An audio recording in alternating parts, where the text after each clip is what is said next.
നിയമസഭാ തെരഞ്ഞെടുപ്പിന് പിന്നാലെ പയ്യന്നൂർ കാറമേലിൽ CPIM പ്രവർത്തകർ തകർത്ത മതിൽ ഇന്ന് പുനർനിർമ്മിക്കും. UDF പിന്തുണയോടെ മത്സരിച്ച വി കുഞ്ഞികൃഷ്ണന്റെ പ്രചാരണത്തിന് വേണ്ടി ചുവരെഴുതിയ മതിലാണ് CPIM പ്രവർത്തകർ തകർത്തത്. തെരഞ്ഞെടുപ്പ് പോളിംഗ് പൂർത്തിയായതിന് പിന്നാലെയാണ് ആക്രമണം നടന്നത്. നിയുക്ത പയ്യന്നൂർ MLA വി കുഞ്ഞികൃഷ്ണന്റെ നേതൃത്വത്തിലാണ് മതിൽ നിർമ്മിക്കുന്നത്. സിനോജ് തോമസിന്റെ വിശദാംശങ്ങൾ നൽകാൻ. സിനോജ്, ഈ ഇലക്ഷന് ശേഷം, തെരഞ്ഞെടുപ്പിന് ശേഷം ആ മതിൽ തകർത്ത വിഷയം, അതിനുശേഷം ഇപ്പോൾ ആ MLA ആയി വി കുഞ്ഞികൃഷ്ണൻ തന്നെ അവിടെ എത്തുന്നു. കുഞ്ഞികൃഷ്ണന്റെ നേതൃത്വത്തിൽ തന്നെ ആ മതിൽ നിർമ്മിക്കാൻ ഒരുങ്ങുന്നു, അല്ലേ? തീർച്ചയായിട്ടും ശ്രുതി, റേജിത്ത്, വെരി ഗുഡ് മോർണിംഗ്. അതായത് പയ്യന്നൂരിൽ, ഇടതുകോട്ടയെ പയ്യന്നൂരിൽ വി കുഞ്ഞികൃഷ്ണൻ മിന്നും വിജയമാണ് നേടിയത്.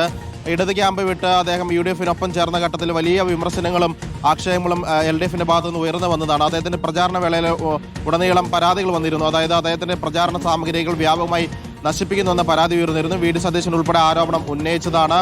പയ്യന്നൂരിലെ അവിടുത്തെ തെരഞ്ഞെടുപ്പ് പ്രചാരണ കമ്മിറ്റി ഓഫീസൊക്കെ തന്നെ പൊളിച്ചു മാറ്റുന്നത് നമ്മൾ കണ്ടതാണ്.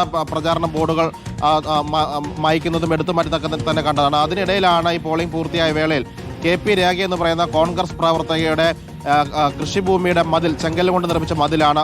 അവിടെ വി കുഞ്ഞികൃഷ്ണന് വോട്ട് അഭ്യർത്ഥിച്ചുകൊണ്ട് ചുമരെഴുതിയിരുന്നു. ആ ചെങ്കല്ല് കൊണ്ട് നിർമ്മിച്ച ചുമര് പൂർണ്ണമായും മറിച്ചിടുന്നത് കണ്ടതാണ്. ദൃശ്യങ്ങളൊക്കെ തന്നെ പുറത്തു വന്നതാണ്.